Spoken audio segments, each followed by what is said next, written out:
So power electronics পড়ার আগে আমি সবাইকে বলবো বেসিক ইলেকট্রনিক্স সম্বন্ধে সবার আইডিয়া আছে মোটামুটি। ধরো ডায়োড, ট্রানজিস্টর।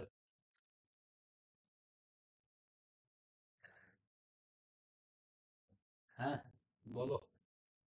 ডায়োড, ট্রানজিস্টর সম্বন্ধে বেসিক্স আইডিয়া আছে?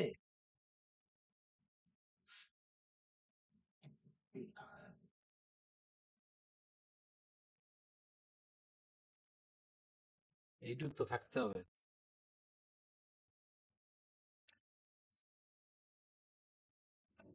চলো, তো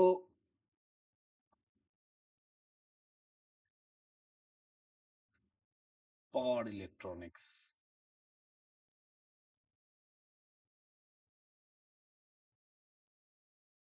যেটা বই তোমরা ফলো করবে পাওয়ার ইলেকট্রনিক্স, এটা হচ্ছে পিএস ভীমরা। ওকে,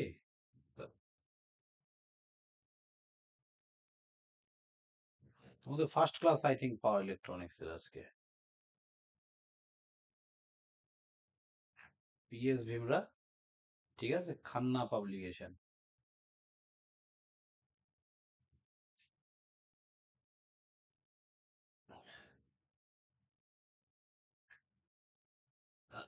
তো তোমাদের বেসিক ট্রানজিস্টর, বেসিক ডায়োড, এবার বেসিক ডায়োড, বেসিক ট্রানজিস্টর যেগুলো আছে সেটা হচ্ছে তোমাদের power diode, power transistor, power MOSFET. But আমি তোমাদের ওইখান থেকে স্টার্ট করব না, আমি তোমাদের এসসিআর থেকে স্টার্ট করব, ঠিক আছে? এই একদম বেসিক্সটা আমরা লাস্টে পড়বো। তো এসসিআর অর থাইরিস্টর,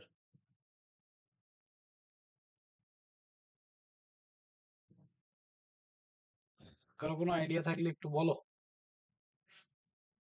অনেকে তো জব করো, জানো এসসিআর সম্বন্ধে।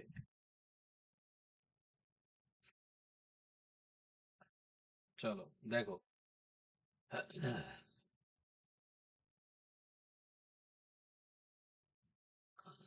ডায়োড আমাদের কত, ডায়োড আমাদের পিএন জাংশন যে ডায়োড আছে, পিএন,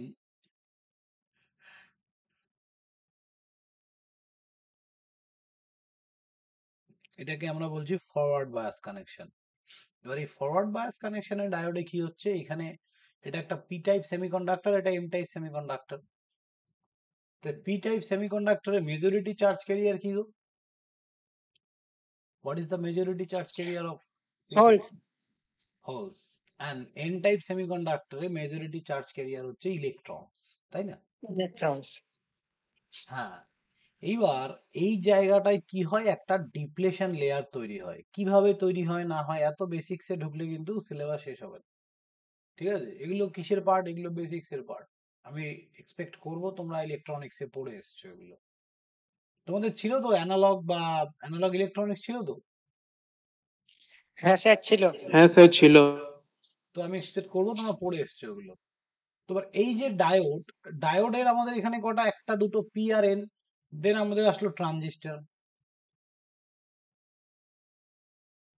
ট্রানজিস্টরে কি ছিল sir? PNP sir PNP, NPN. অথবা এনপিএন, হয় পিএনপি নয়তো এনপিএন। তো পিএনপি টাইপ বা এনপিএন টাইপ, এই দুটো। নেক্সট হচ্ছে আমাদের silicon control rectifier, sorry,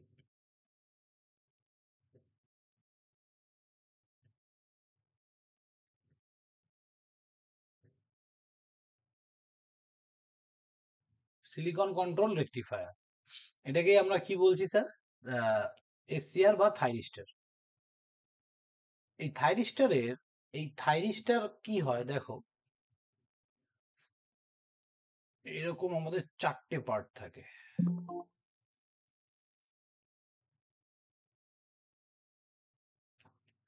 P N P N, PN PN, এরকম চারটে পার্ট থাকে, ঠিক আছে? আমাকে একটা কথা বলো, এই যে পিএনপি বা এনপিএন, এই যে ট্রানজিস্টর তোমরা যেটা আমাকে বলছো, এইখানে আমাদের তিনটে পার্ট থাকে, একটা ইমিটার, একটা বেস, একটা কালেক্টর। তো এইখানে ডোপিং এর কোনো ব্যাপার থাকে বা সাইজের দিক থেকে কে বড়, ডোপিং এর থেকে সব থেকে বেশি ডোপিং কোথায় হয় কেউ জানো? হ্যাঁ স্যার, কালেক্টরের সাইজ সব থেকে বড় হয় হ্যাঁ, আর একদম। এমিটারের ডোপিং সব থেকে বেশি। ইমিটারের ডোপিং সব থেকে বেশি। গুড। ওকে, এবার দেখো এই পিএনপিএন ট্রানজিস্টর, এই জিনিসগুলো আমাদের একটু জানতে হবে, ঠিক আছে? এবার এইখানে যখন আমরা এটাকে পিএনপিএন সরি এসসিআর বা থাইরিস্টার যখন আমরা বানাচ্ছি, তখন কিন্তু এখানে ওরকম কোনো ব্যাপার নেই যে সাইজের থেকে বড় বা ডোপিং লেভেল বেশি বা কম, এরকম কোনো এখানে ম্যাটার নেই। ঠিক আছে, তাহলে এখানে কি আছে? এখানে আহ,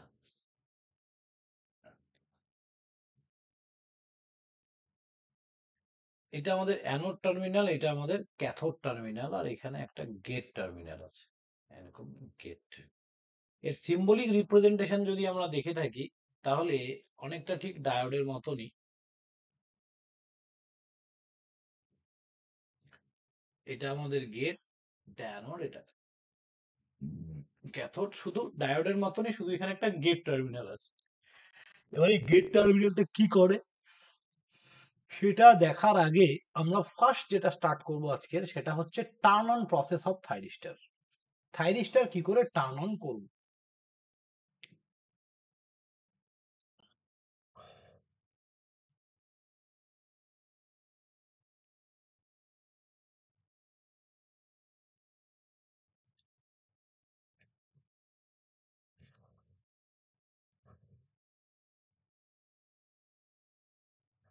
টার্ন অন প্রসেস অফ থাইরিস্টার, থাইরিস্টার কি করে টার্ন অন করব? দেখো এইখানে আমি এটাকে J1 J2 J3, J1 J2 J3 কি জাংশন।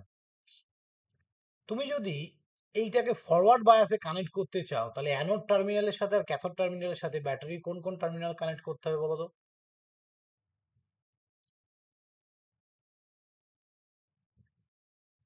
আপাতত গেট টার্মিনালটা ভেবো না, জাস্ট আমাকে বলো এটাকে ফরওয়ার্ড বায়াসে কি করে কানেক্ট করবে, tell me.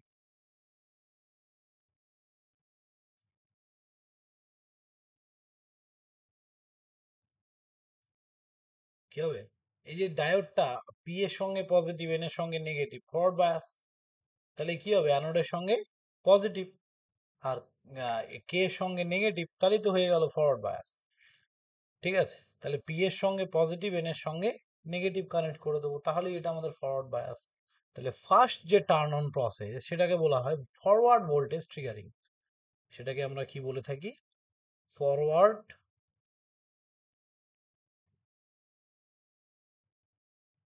Voltage triggering.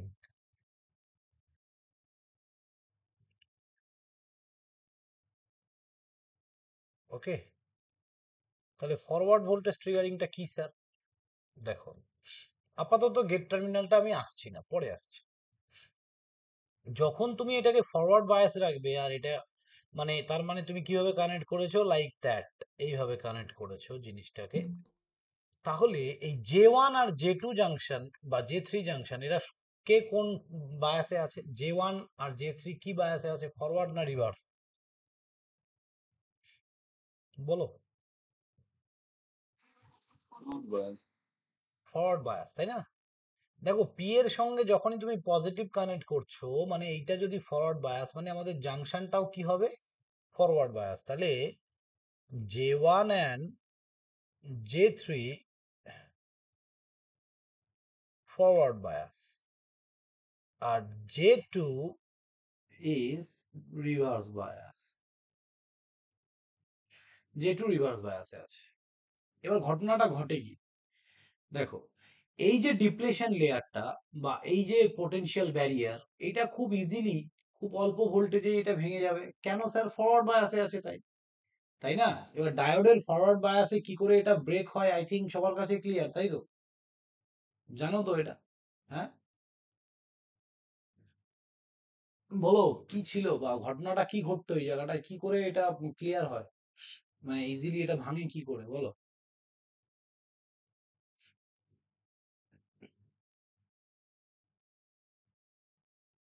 Basics week থাকলে কিন্তু সমস্যা বাবা।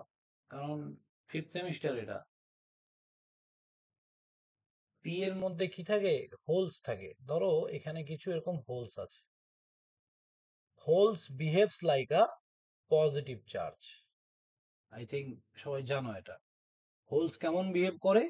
পজিটিভ চার্জের মতো বিহেভ করে। অ্যাকচুয়ালি কেউ পজিটিভ চার্জ? বা হোলসটা কি করে তৈরি হয়? এই যে হোলস গুলো তৈরি হয় কি করে?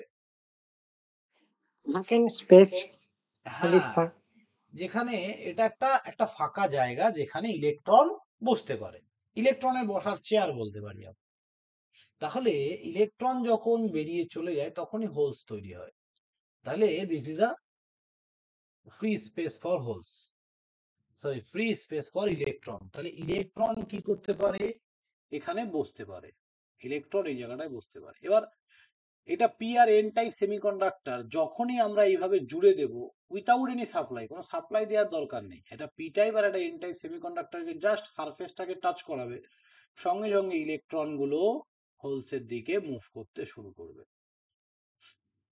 যখনই মুভ করবে এখানে কি তৈরি হয় বলতো? Depletion layer. কি করে তৈরি হয়? প্রসেসটা কি? স্যার পজিটিভ পজিটিভ কি? ইলেকট্রন আর হোলস এর কম্বিনেশন গুলো হয়ে ওখানে একটা পোটেনশিয়াল ব্যারিয়ার তৈরি হয়, যেটা ফার্দার কম্বিনেশন করতে দেয় না। পোটেনশিয়াল ব্যারিয়ার তৈরি হয়, তো এটা তো একটা মুখস্থর মতো বলে দিচ্ছ ব্যাপারটা। কি করে হয়? How it's possible? জিনিসটা কি? What is ion? কি আয়ন কি বলতো? ধরো এই জন্য আমি, দেখো দেখো, থার্ড সেমিস্টার থেকে যারা পড়েছো তাদের দেখো, এইটা আমাদের আয়ন কাকে বলে? আয়ন হচ্ছে ইলেকট্রন যখন কোথাও এক্সেস হয়ে যায় বা ইলেকট্রনের কোথাও ঘাটতি দেখা দেয়। কেমন? ধরো সোডিয়াম, সোডিয়ামের অ্যাটমিক নাম্বার কত স্যার? 11। তার মানে এর অ্যাটমিক টেবিলে আমি একে সাজাবো কি করে? প্রথম কক্ষপথে দুটো, তারপরে 8টা, তারপরে একটা ইলেকট্রন। এই একটা ইলেকট্রন, এই যে আউটার অরবিটে একটা ইলেকট্রন, এইখান থেকে যদি একটা ইলেকট্রন কোথাও চলে যায়, তার ইলেকট্রনের ঘাটতি হয়ে যাবে। তখন সে কিসে তৈরি হবে? Positive ion. কেন? দেখো, যার যা অ্যাটমিক নাম্বার, সোডিয়ামের অ্যাটমিক নাম্বার 11, যার যা অ্যাটমিক নাম্বার ঠিক সেই সংখ্যক প্রোটন, প্রোটন মানেই পজিটিভ, ঠিক সেই সংখ্যক ইলেকট্রন থাকে। তাহলে যোগ করলে 0। এই জন্য নর্মাল কন্ডিশনে এরা নিউট্রাল থাকে। ইলেকট্রন বেশিও থাকে না, কমও থাকে না, নিউট্রাল থাকে। ইন নর্মাল কন্ডিশন এরা নিউট্রাল থাকে। এবার কোনো কারণে যদি ইলেকট্রন এখান থেকে বেরিয়ে চলে যায় বা এক্সেস ইলেকট্রন এখানে এসে বসে পড়ে, তখনই সেটা আয়নে পরিণত হয়। কেমন স্যার? যদি ধরো, দেখো প্রোটন কিন্তু ইজিলি মুভ করে না, প্রোটনের মাস অনেক বেশি, that's why proton easily move করে না। তাহলে ধরো এইখান থেকে একটা ইলেকট্রন চলে গেছে, তাহলে এটা কত হয়ে গেল? -10। তাহলে এখানে এটাকে যোগ করলে কত হবে? +1। এটাকেই আমরা বলি Na+। Na+ নাম শুনেছো তো নাকি? বা Na-, Na+, এরকম থাকে না?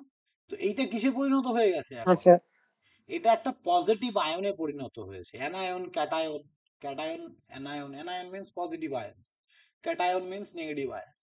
তো এরকম পজিটিভ আয়ন্সে এটা পরিণত হয়ে গেছে। তাহলে পজিটিভ আয়ন মানে যেখানে ইলেকট্রনের ঘাটতি আছে, আর নেগেটিভ আয়ন মানে এক্সেস অফ ইলেকট্রন, যেখানে ইলেকট্রন এক্সেস আছে। তো দিস ইজ একটা আয়োনাইজেশন ইলেকট্রন প্রসেস। বেশি আছে। হ্যাঁ হ্যাঁ, এক্সেস অফ ইলেকট্রন, একদম।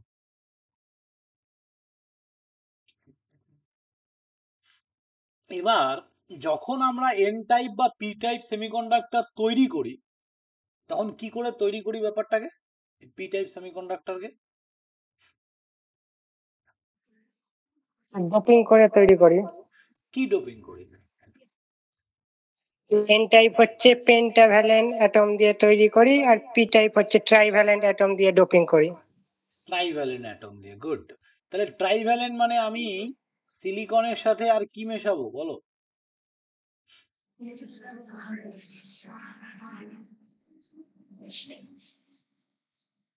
ট্রাইভ্যালেন্ট মানে যার অ্যাটমিক নাম্বার 13, অ্যালুমিনিয়াম অ্যাটম মেশাতে পারি, অ্যালুমিনিয়ামের কত 13, তার বাইরের কক্ষপথে কটা ইলেকট্রন থাকে 2 8 3, যার বাইরের কক্ষপথে 3টে ইলেকট্রন থাকে তাকেই আমরা ট্রাইভ্যালেন্ট বলি, তাই না? Trivalent impurities. তাহলে এটার সঙ্গে আমি অ্যালুমিনিয়াম মেশালাম। তাহলে সিলিকনের সঙ্গে অ্যালুমিনিয়াম কত রেশিওতে মেশানো হয়? 10⁻8:1, তার মানে 1 কোটি সিলিকন অ্যাটমের মধ্যে একটা অ্যালুমিনিয়াম অ্যাটম। ঠিক আছে, this is the ratio of এটা। তো এই যে এইখানে যে কম্বিনেশনে যে আমরা মেশালাম, এই যে কম্বিনেশন বা এই রেশিও, এবার সিলিকনের মধ্যে তুমি অ্যালুমিনিয়াম অ্যাটমকে মিশিয়েছো, পি টাইপ সেমিকন্ডাক্টর তৈরি হলো। তাহলে ভালো করে ভাবো এটা কেমন করে তৈরি হয়, তোমাদেরকে পুরো ব্যাপারটাই আমাকে বলতে হচ্ছে। কি পড়েছো 3rd সেমিস্টার 4th সেমিস্টারে ভগবান জানে।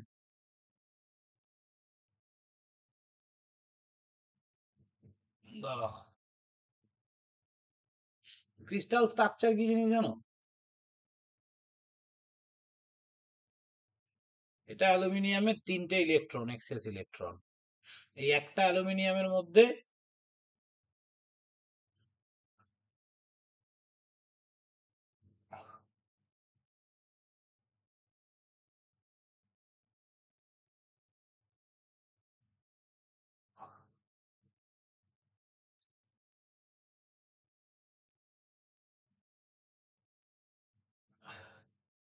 সিলিকনের 4টে হাতে 4টে ইয়ে থাকবে। আবার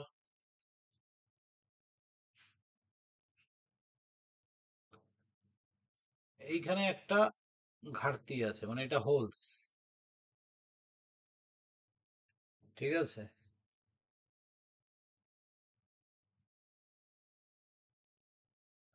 এইখানে আবার সিলিকন থাকবে।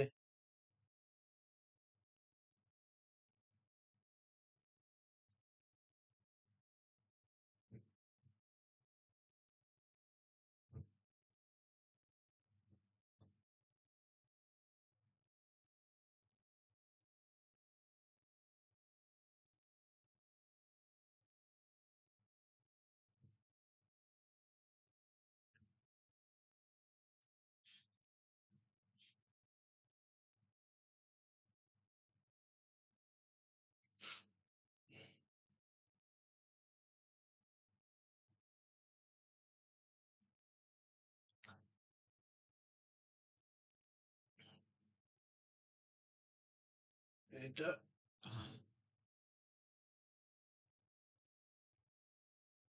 এটা একটা সিলিকনের ক্রিস্টালাইন স্ট্রাকচার, ঠিক আছে?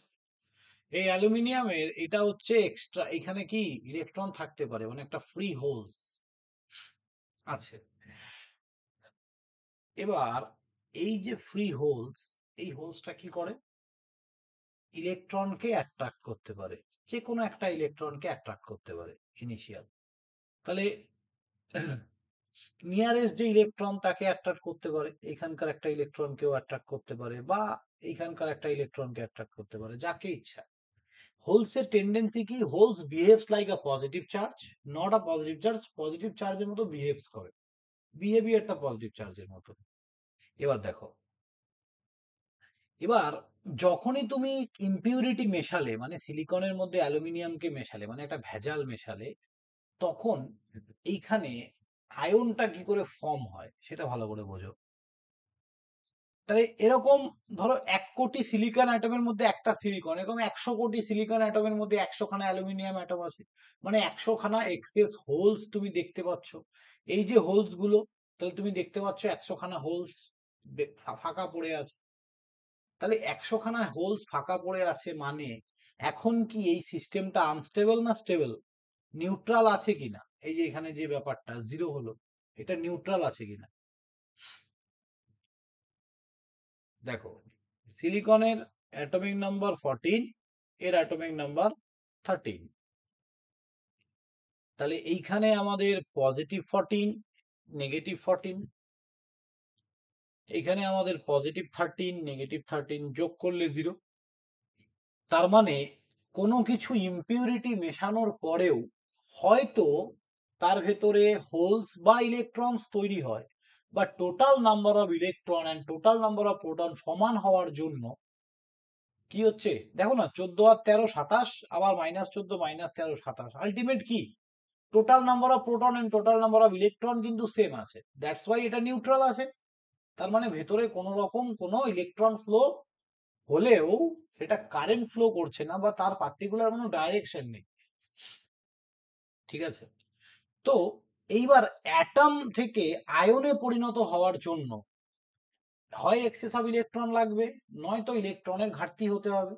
তাহলে শুধু এই যে পি টাইপ, শুধু পি টাইপ, এই যে পি টাইপ যখন আমি ভেজাল মেশালাম, ভেজাল মেশানোর পরেও এ কি আছে, নিউট্রাল পজিশনে আছে, নিউট্রাল আছে, না এর ইলেকট্রনের দরকার আছে না এর কাছে বেশি ইলেকট্রন আছে। তার মানে এই পি টাইপটা হয়তো এর কাছে হোলস আছে, বাট এর কাছে এ কিন্তু আয়ন নয়। সেম ভাবে এন টাইপের মধ্যেও তুমি যখন ভেজাল মেশাবে, ভেজাল মেশানোর পরেও দেখবে টোটাল নাম্বার অফ ইলেকট্রন আর total number of proton equal 0 আছে। তার মানে এদের কারোরই এক্সেস ইলেকট্রন বা লেস অফ ইলেকট্রন নেই। কিন্তু যখনই তুমি এইখানে এই দুটোকে জুড়ে দেবে, তখনই এইখান থেকে যদি একটা ইলেকট্রন এখানে চলে আসে, তাহলে এই এন টাইপের মধ্যে কি তৈরি হবে, ইলেকট্রনের ঘাটতি দেখা দেবে কিনা, টেল মি।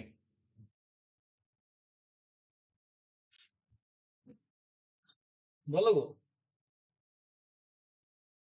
এই জায়গাটা কি বুঝতে পারোনি কি বললাম? এই জায়গাটা না বুঝলে এটা বুঝতে পারবে না, এটা না বুঝলে আর এখানে থাইরিস্টার বোঝা হবে না আমার। বলো গো। স্যার বুঝেছি।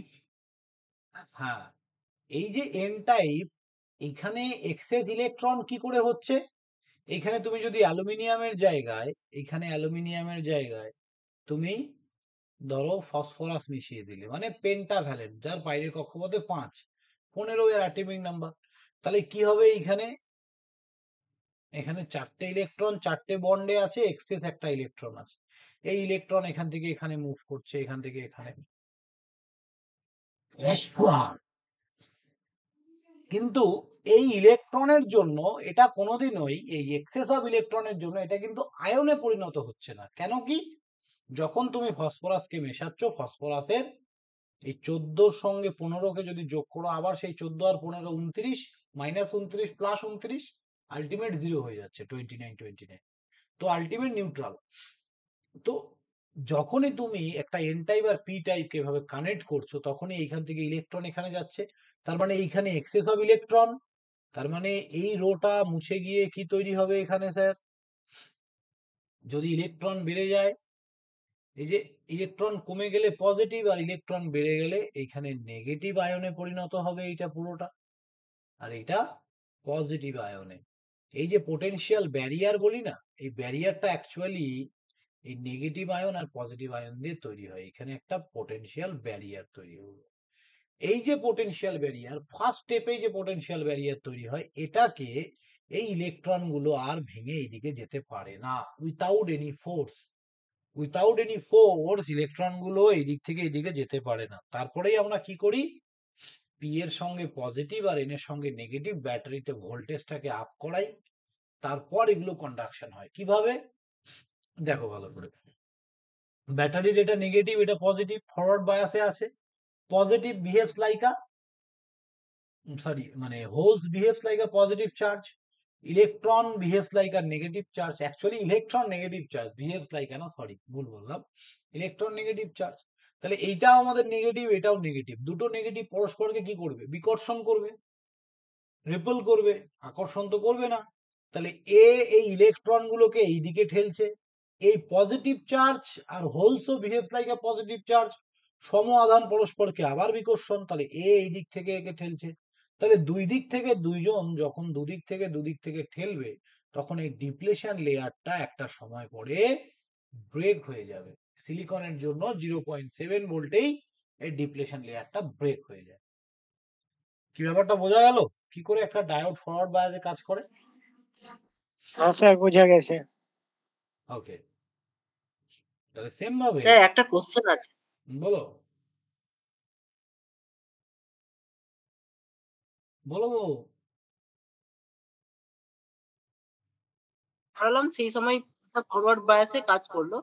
এবার হুম। আমি যদি স্যার 0.7 ভোল্টের নিচে করে দিই তাহলে কি আমার ডায়োডের কন্ডাক্টিভিটি কমে মানে ফরওয়ার্ড বায়াস থেকে অফ হয়ে যাবে নাকি ফরওয়ার্ড বায়াসেই কন্টিনিউ থাকবে? 0.7 ভোল্টের নিচে নিয়ে আসলে আবার এই ডিপ্লেশন লেয়ার ক্রিয়েট হয়ে যাবে, আবার বন্ধ হয়ে যাবে। আচ্ছা, এই মানে আবার মিনিমাম ভোল্টেজটা এপ্লাই করতে হবে। হ্যাঁ, এইখানকার ভোল্টেজ হচ্ছে 0.6 থেকে 0.7 ভোল্ট। তো এই ভোল্টেজটা মিনিমাম অ্যাপ্লাই করতে হবে এটাকে কন্ডাকশনটা চালু রাখার জন্য। বুঝেছো? হ্যাঁ স্যার, বুঝতে পেরেছি। এবার তাহলে এইটা আমাদের পাওয়ার ডায়োড বা পাওয়ার, আমরা পাওয়ারের মানে পাওয়ার এসসিআর পড়ছি। এখানে অত মিনিমাম ভোল্টেজ থাকে না, বাট ওই 2 ভোল্ট এরকম অ্যাপ্রক্সিমেট থাকে। ঠিক আছে, তাহলে এই জায়গাটায় এটা ফরওয়ার্ড বায়াসে আছে, এইটাও ফরওয়ার্ড বায়াসে আছে। তাহলে এইখানে যে ডিপ্লেশন লেয়ারটা তৈরি হয়েছিল প্রথমে, বা এইখানে যে ডিপ্লেশন লেয়ারটা তৈরি হয়েছিল, এই ডিপ্লেশন লেয়ারটা ইনিশিয়ালি ভোল্টেজটা অ্যানোড টু ক্যাথোড ভোল্টেজ বা ক্যাথোড টু অ্যানোড ভোল্টেজ যখনই তুমি ইনক্রিজ করবে, এটা সঙ্গে সঙ্গে এই লেয়ারটা ভেঙে যাবে, এই দুটো লেয়ার। বাট যে টুটা তো তখন রিভার্স বায়াস কেন স্যার, ভালো করে বোঝো। এইখানে হোলস ছিল আর এখানে ইলেকট্রন ছিল।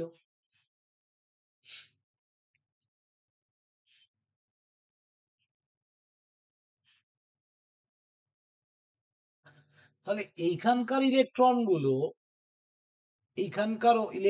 গুলো এইখানে হোলসে গিয়ে রিকম্বিনেশন হলো, দিয়ে এই লেয়ারটা ভেঙে গেল, দিয়ে এই জায়গাটা পুরোটা এখন ইলেকট্রন হোলসের পেয়ার তৈরি হলো, আর বাকিটা ইলেকট্রন থেকে গেল এই জায়গাটায়। আবার সেম ভাবে এখানে ইলেকট্রন হোলসের পেয়ার তৈরি হয়ে গেল, বাকিটা এখানে হোলস থেকে গেল। তাহলে রিভার্স বায়াসে এই যে টুটা রিভার্স বায়াস থাকার জন্য এইদিকে আমাদের কি হচ্ছে, ডিপ্লেশন লেয়ারটা ইনক্রিজ হতে শুরু করে,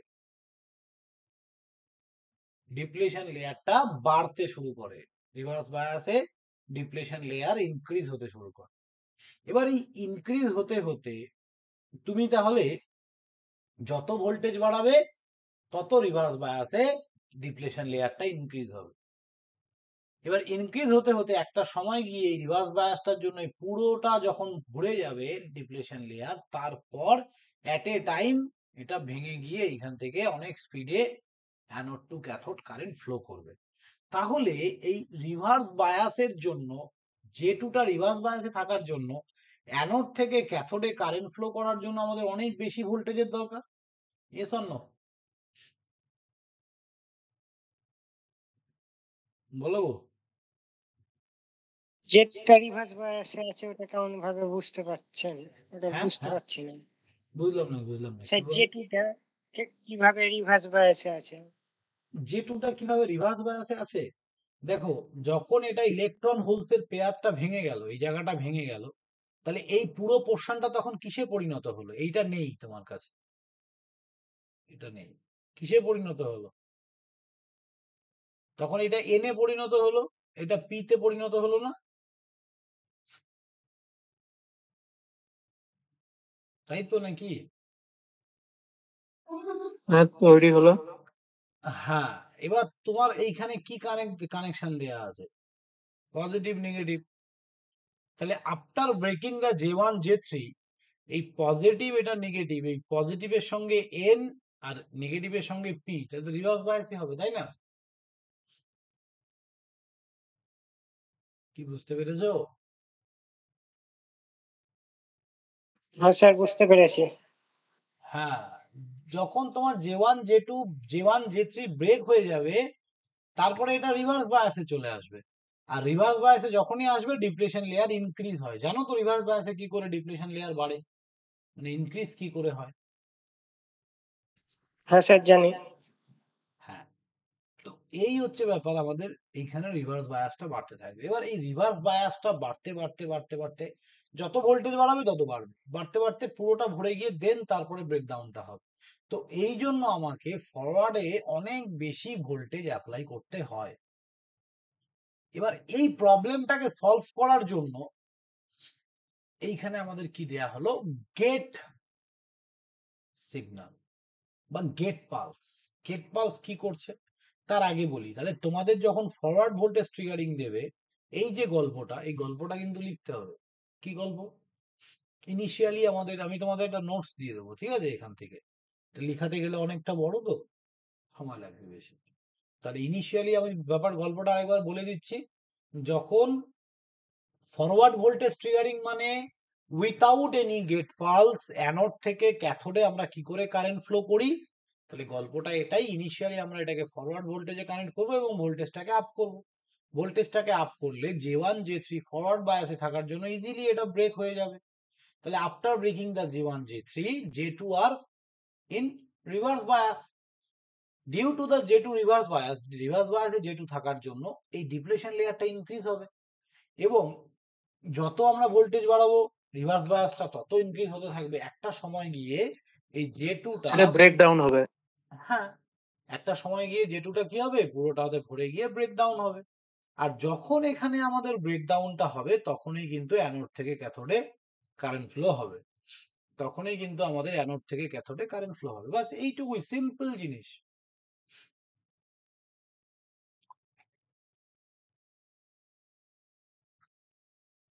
চলো এবার গেট পালসটা দেখো কি করে কাজ করছে। তাহলে কি বলো, গল্পটা মাথায় থাকবে তো? একটু জিনিসগুলোকে মানে জাস্ট বুঝে মনে রাখার চেষ্টা করবে, সবকিছু মুখস্থ করলে হয় না কিন্তু।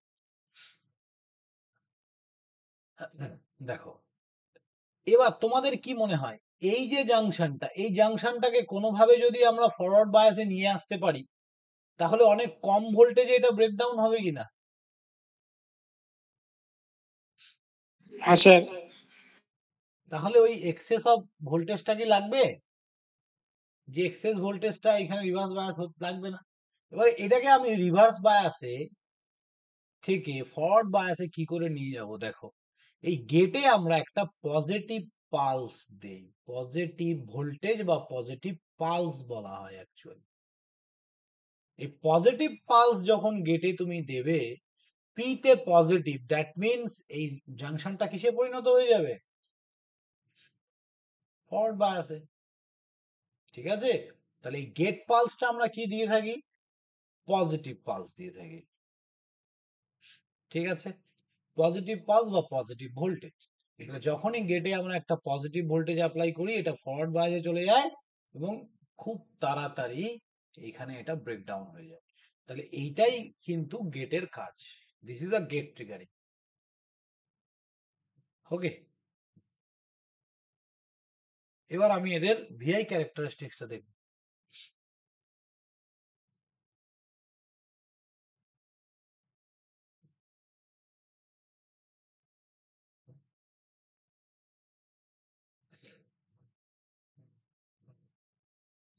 ভিআই ক্যারেক্টারিস্টিক্স দেখো,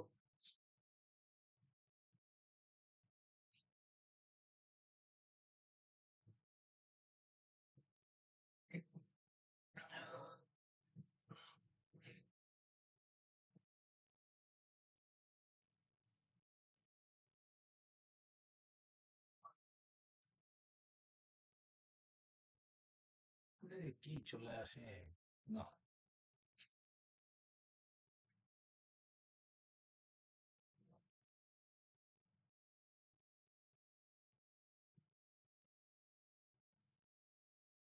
তাহলে ইনিশিয়ালি আমাদের কি ছিল, ফরওয়ার্ড ভোল্টেজটাকে আমরা বাড়াচ্ছি, বাড়াতে বাড়াতে বাড়াতে বাড়াতে বাড়াতে বাড়াতে এতটা ফরওয়ার্ড ভোল্টেজ দেওয়ার পর এটার ব্রেকডাউন হবে, এতটা, অনেক বেশি।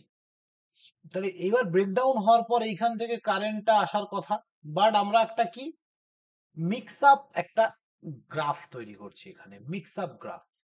যদি ভালো করে বোঝো, without gate pulse, gate pulse ছাড়া এইখানে ব্রেকডাউন হওয়ার পর এইখান থেকেই আমরা গ্রাফটা পাবো। এবার যদি আমি গেট পালস দিই, আমি যদি এতটুকু ভোল্টেজ অ্যাপ্লাই করে গেট পালস দিই তাহলে এইখান থেকে আমি কারেন্ট ফ্লো করতে দেখতে পারবো। আমি যদি এইরকম জায়গায় গেট পালস দিই তাহলে আমি দেখবো এইখান থেকেই কারেন্ট ফ্লো করে গেছে, এত ভোল্টেজের আর দরকার হয়নি। তাহলে আমরা যে মিনিমাম ভোল্টেজ মেনটেন রাখলে ফরওয়ার্ড বায়াসটা ব্রেকডাউন হয়ে যাবে, J1 J3 ব্রেকডাউন হয়ে যাবে, ঠিক তারপরেই যদি আমি গেট পালসটা দিয়ে দিই, তাহলে আমাদের কি এতটা ভোল্টেজ আর লাগবে? বলো, কি বললাম মন দিয়ে শোনো। J1 J3 ব্রেক হওয়ার ঠিক পরেই যদি আমি গেট পালসটাকে দিয়ে দিই, তাহলে কি আর আমাদের এতটা ভোল্টেজ লাগবে? Tell me.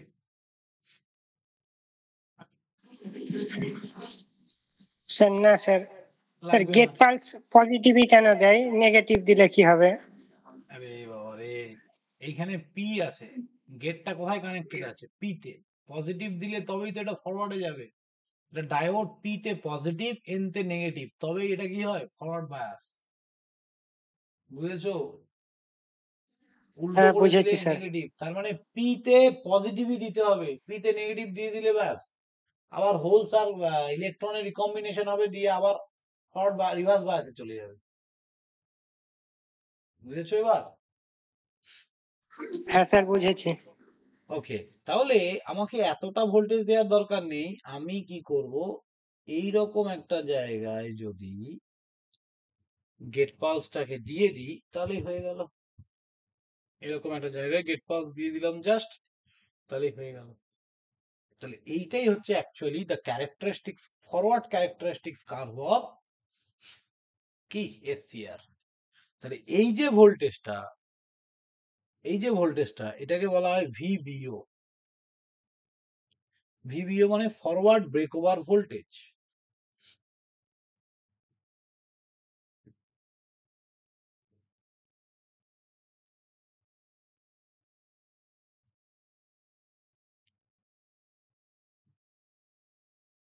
Forward break over voltage. Okay, এবার দেখো, এই জিনিসটা কমবে তোমার ডিপেন্ড করছে কিসের উপর? তুমি গেট পালসটা কোথায় দিচ্ছ তার উপর কিন্তু, হ্যাঁ। এবার এইখান থেকে আমরা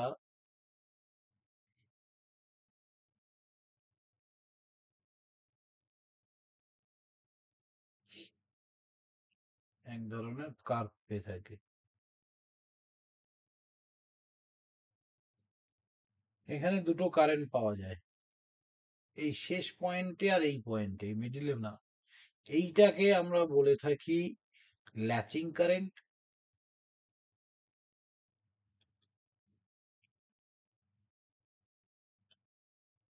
এইটাকে আমরা বলে থাকি holding current.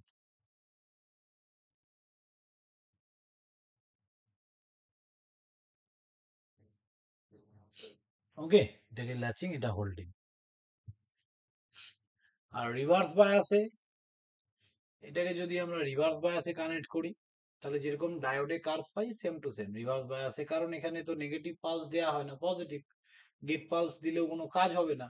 Reverse বায়াসে J1 J3 reverse চলে যাবে আর J2 টা ফরওয়ার্ড থাকবে, তাহলে আলটিমেট এটা ভেঙে আমার কোনো লাভ নেই, এটা ভাঙতে সেম ভোল্টেজ লাগবে। তার মানে রিভার্স বায়াসে ব্রেক হতে সেম ভোল্টেজ লাগবে, কতটা? এতটাই ভোল্টেজ লাগবে। কিন্তু এইখানে কোনো গেট পালস নেই, গেট পালস থাকলে এইখান থেকে কার্ভ আসতো, গেট পালস তো নেই। তাহলে কারেন্ট ফ্লো করার জন্য এতটা ভোল্টেজ দেওয়ার পর এইখান থেকেই আমাদের ব্রেকডাউনটা হবে। রিভার্সে এইভাবেই কারেন্টটা ফ্লো করবে। যদি রিভার্স বায়াসেও কোনো রকম পালস দেয়া যেত বা J1 J3 কে ফরওয়ার্ডে আনা যেত, তবেই কিন্তু এই কার্ভটা পেতে, যেটা ট্রায়াকে পাবো আমরা সামনে যখন করবো ট্রায়াক তখন পাবো। কিন্তু এখানে কিন্তু কোন রকম নেগেটিভ পালস দেওয়ার ব্যবস্থা নেই, শুধু গেট গেট আছে, গেটে পজিটিভ পালস দেওয়া হয়। তো তার জন্য আমরা এখান থেকে কার্ভ পাই। এখানেও যদি আমি গেট পালস না দিতাম, তাহলে আমরা এখান থেকে এরকম আউটপুট পেতাম। Is it clear or not? Tell me. হ্যাঁ স্যার ক্লিয়ার। ওকে, এই যে ভোল্টেজটা, এইটাকে আমরা বলে থাকি ভিভিআর,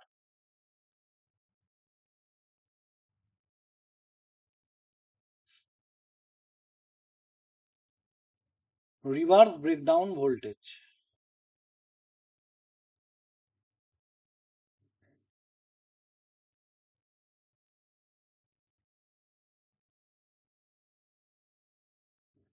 রিভার্স ব্রেকডাউন ভোল্টেজ। আর এইখানকার এটাকে আমরা বলি forward blocking mode.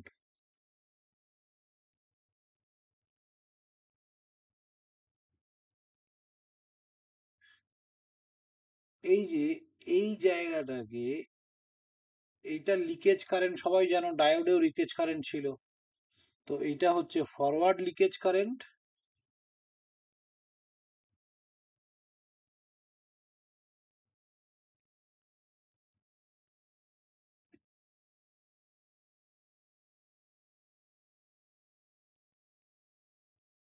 Forward leakage current. আর এই যে গ্রাফটা গেছে এইটাকে আমরা বলবো ফরওয়ার্ড ব্লকিং মোড।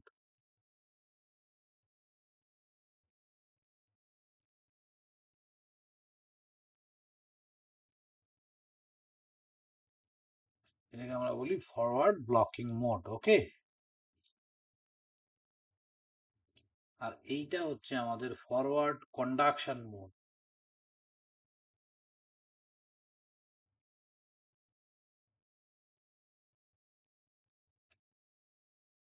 এটা ব্লকিং মোড কেন? এতক্ষণ এটাকে ব্লক করে রাখে। তুমি এখানে এটা কন্ডাকশনটা পাচ্ছ কেন? Due to the gate pulse. যদি গেট পালস না দিতে তাহলে কন্ডাকশন পেতে না। তাই এই পুরো পোর্শনটাকে আমরা ফরওয়ার্ড ব্লকিং মোড বলছি, এই যে গ্রিন কালারের উপরের লাইনটি। আর এই যে এটা হচ্ছে আমাদের ফরওয়ার্ড লিকেজ কারেন্ট, ঠিক আছে? এইটা হচ্ছে আমাদের ব্যাকওয়ার্ড লিকেজ কারেন্ট বা রিভার্স লিকেজ কারেন্ট।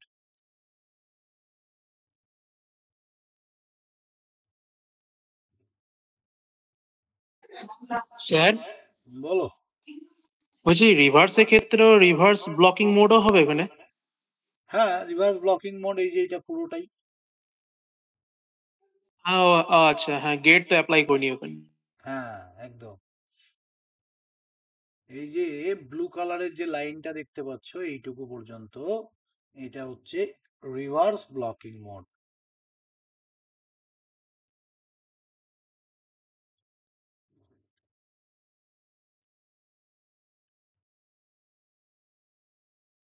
এটা সেমিস্টার এক্সামের জন্য ভেরি ভেরি ইম্পর্টেন্ট। হ্যাঁ,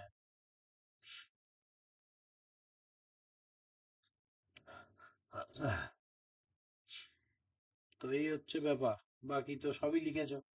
তো এটা হচ্ছে আমাদের ভিআই ক্যারেক্টারিস্টিক্স। এবার আমরা ল্যাচিং কারেন্ট, হোল্ডিং কারেন্ট সম্বন্ধে জানবো, যে জিনিসটা কি স্যার। দেখো, হয়েছে এই পর্যন্ত লেখা সবার? এই দিকটা এটাকে পজিটিভ ভিএ দাও, অ্যানোড ভোল্টেজ, এটা নেগেটিভ অ্যানোড ভোল্টেজ, এটা পজিটিভ আইএ, এটা negative I. Okay,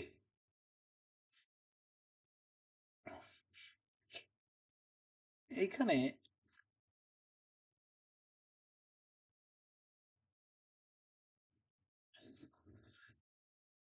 first latching current লেখো।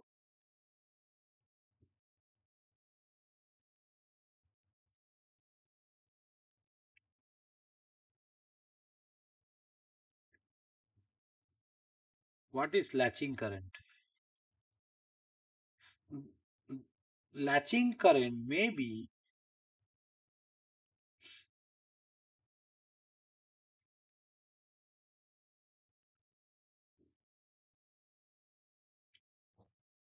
latching current may be defined as the minimum value of defined as the minimum value of anode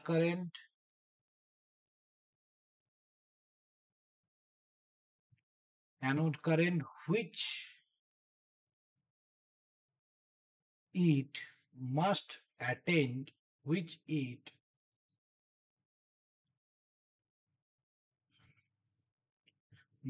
attain during turn on process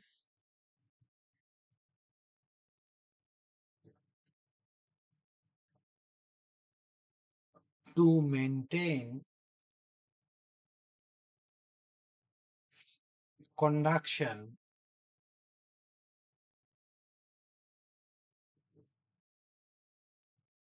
when gate signal is removed.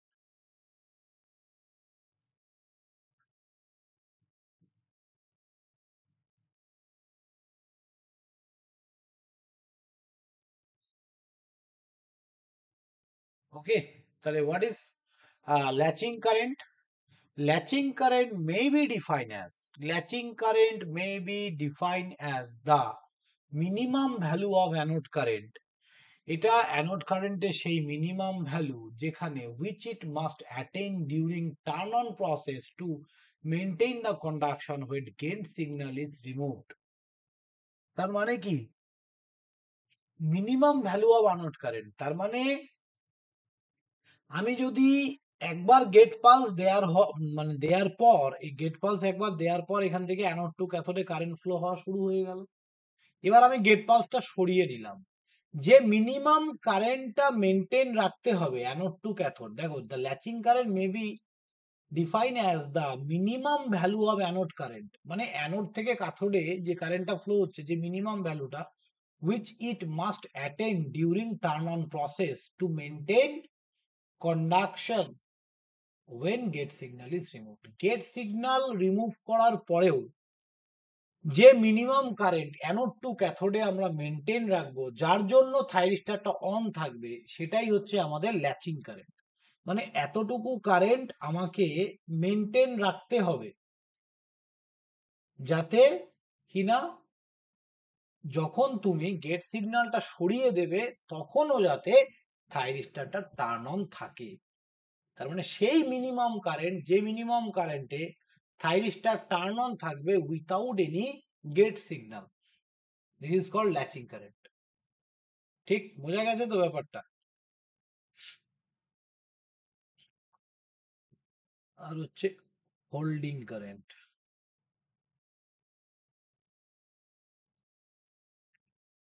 দেখো, question না করলে কিন্তু ultimate তোমাদেরই doubt, বা teacher কি হয় বলো তো? একটা টিচার যতটুকু পড়ানোর দায়িত্ব সে ততটুকুই পড়ায়। কোশ্চেন যদি তোমরা করো তবে কিন্তু আমার ভেতর থেকে এক্সট্রা যে ব্যাপারগুলো, যেগুলো হয়তো আমি স্কিপ করে যাচ্ছি, আমার লাগছে না বোঝানোর ক্ষেত্রে, সেগুলো কিন্তু বলা হবে না। তো কোশ্চেন তোমাদের করতে হবে, হ্যাঁ, আমি চাই তোমরা কোশ্চেন করো। দেখো, thus holding current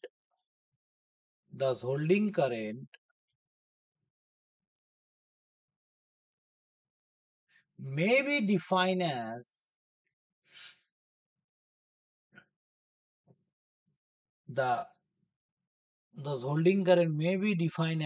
minimum value of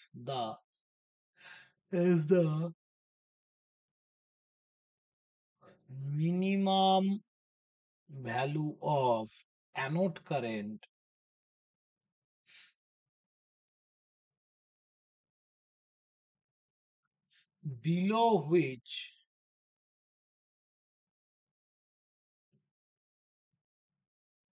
below which it must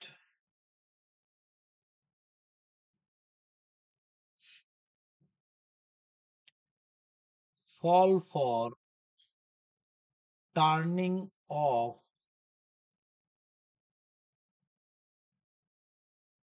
the thyristor.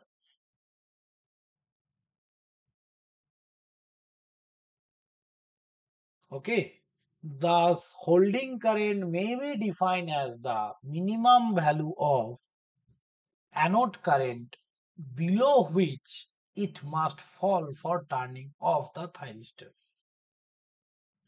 তারপরে কি লিখেছে দেখো, দাঁড়াও,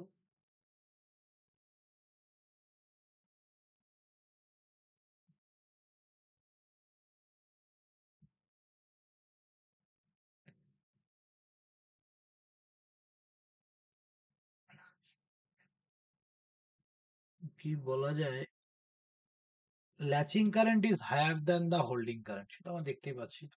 দেখো, the holding current may be defined as the minimum value of anode current below which it must fall for turning of the thyristor. দেখো, এখানে কি বলতে চেয়েছে, এই হোল্ডিং কারেন্টটা এই একটা মিনিমাম কারেন্ট, যে মিনিমাম কারেন্টের নিচে চলে গেলে থাইরিস্টরটা টার্ন অফ হয়ে যাবে, বন্ধ হয়ে যাবে। তাহলে হোল্ডিং কারেন্টের নিচে কোনোভাবেও যাওয়া যাবে না। তার মানে তুমি গেট পালস দিয়ে রাখো, তুলে নাও, কোনো যায় আসে না, হোল্ডিং কারেন্টের নিচে চলে গেলে থাইরিস্টরটা বন্ধ হয়ে যাবে। তাহলে অ্যানোড টু ক্যাথোড এই যে অ্যানোড থেকে তুমি ক্যাথোডে যে কারেন্টটা ফ্লো করাচ্ছ সেই মিনিমাম কারেন্টটা হচ্ছে হোল্ডিং কারেন্ট।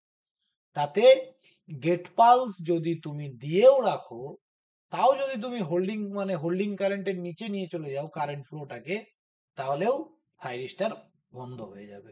তাহলে থাইরিস্টার কতক্ষণ চালু থাকবে? যতক্ষণ আমাদের হোল্ডিং কারেন্ট মেনটেন হচ্ছে। আর হোল্ডিং কারেন্টের এই যে জায়গাটা, এই জায়গাটায় অবশ্যই গেট পালস রাখতে হবে, কিন্তু ল্যাচিং কারেন্টের নিচে আসলেই থাইরিস্টার বন্ধ হয়ে যাওয়ার চান্সেস আছে। যদি তুমি এই পয়েন্টের থেকে নিচে গেট পালসটাকে রাখো তাহলে বন্ধ হবে না। আবার হোল্ডিং কারেন্টের নিচে যদি আসো, তুমি গেট পালস রাখলেও আর থাইরিস্টার অন থাকবে না, বন্ধ হয়ে যাবে। তার মানে ল্যাচিং কারেন্টের নিচে গেট পালসও লাগবে, কারেন্টও লাগবে, কিন্তু হোল্ডিং কারেন্টের নিচে আর কোনো কিছুই কাজ হবে না, বন্ধ হয়ে যাবে। মিনিমাম হোল্ডিং কারেন্ট থাকতেই হবে ওখানে। হোল্ডিং কারেন্ট মাস্ট, হ্যাঁ, এইটুকু কারেন্ট তো লাগবেই, নাহলে তো বন্ধ হয়ে যাবে। কারেন্ট ফ্লো না থাকলে সিস্টেম অন থাকে বলো, তাই না? হ্যাঁ স্যার।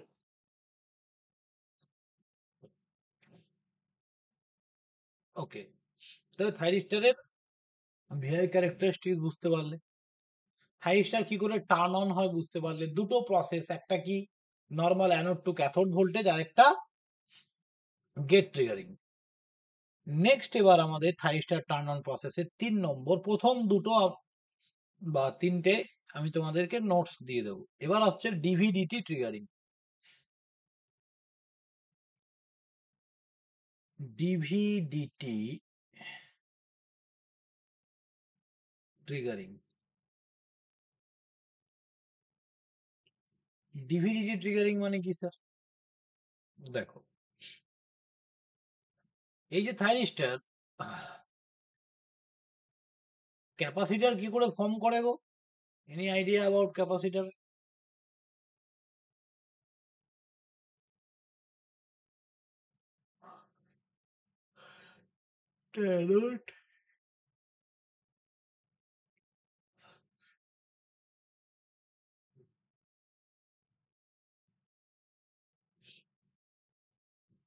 কি হলো? 2 বছরে কিন্তু পড়াশোনা একদম করোনি তোমরা। স্যার দুটো কন্ডাক্ট বলো বলো বলো। থাকে, তাহলে সে দুটো কন্ডাক্টিভ মিডিয়ামের মাঝখানে যদি ডাইইলেকট্রিক মিডিয়াম থাকে তাহলে ক্যাপাসিটর ফর্ম হয়। হ্যাঁ, একদম একদম। তাহলে এইটা আমাদের একটা পজিটিভ প্লেট, এটা একটা নেগেটিভ প্লেট, আর মাঝখানে আমি দিয়েছি ইনসুলেশন। সে যাই হোক না কেন, ডাইইলেকট্রিক মিডিয়াম মানে ইনসুলেটর।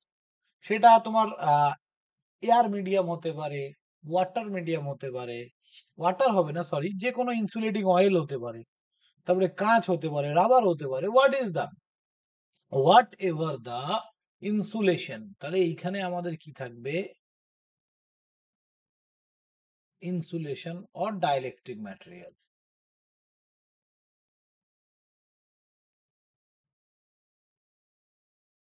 Dielectric medium. তাহলে এবার যখনই তুমি এইখানে কোন রকম কারেন্ট ফ্লো করাবে বা কিছু, এই পজিটিভ আয়ন নেগেটিভ আয়ন এর মাঝখানে ইনসুলেশন, তো কারেন্ট ফ্লো করবে না, এখানে কি হবে? চার্জ স্টোর হতে শুরু করবে। So what is capacitor? Which store the charge in the form of electric field. তাহলে ইলেকট্রিক ফিল্ডের আকারে ওই মাঝে চার্জ স্টোর হতে শুরু করবে। তাহলে এই পজিটিভ নেগেটিভ বলে আদৌ পৃথিবীতে কিছু হয় না। কি হয় sir? Higher potential, lower potential. এটা হায়ার, এটা লোয়ার। একটা হায়ার পোটেনশিয়াল, একটা lower potential. Okay, positive negative বলে কিছু হয় না। এই যে J2 জাংশন, যতক্ষণ না এটা তুমি ব্রেক করতে পারছো, এইখান থেকে তো কারেন্ট ফ্লো হচ্ছে না, হ্যাঁ কি না বলো? পারছে কি এখান থেকে কারেন্ট ফ্লো হতে? যতক্ষণ না আমরা ম্যাক্সিমাম ভোল্টেজ দিয়ে এটাকে ব্রেক করছি, হচ্ছে না। তাহলে তুমি যখন এটাকে নর্মাল ফরওয়ার্ড বায়াসে রেখেছো এবং নর্মাল ভোল্টেজ দিয়ে রেখেছো, তখন এই J1 J3 ব্রেক হয়ে গেছে, বাট এইখানে ডিপ্লেশন লেয়ারটা কিন্তু বেড়ে গেছে। কমে যাওয়া তো দূরে থাকে, এটা বেড়ে গেছে। তাহলে এবার এইদিকে আমাদের কি হয়েছে? পজিটিভ বা হায়ার পোটেনশিয়াল, এদিকে লোয়ার পোটেনশিয়াল, মাঝখানে কারেন্ট ফ্লো হতে পারছে না, মানেই সিস্টেম ধরে নিচ্ছে ওটা ইনসুলেশন। তাহলে এইখানে কি হচ্ছে? চার্জ স্টোর হচ্ছে। তার মানে এটা behaviour, this is a behaves like a capacitor or not, tell me, বলো স্যার তো। ক্যাপাসিটর। হ্যাঁ, তাহলে এইটা কি হচ্ছে, একটা ক্যাপাসিটরের মতো বিহেভ করছে। ওকে, আর ক্যাপাসিটরের কি হয়, চার্জিং কারেন্ট বলে একটা ব্যাপার থাকে। ওকে,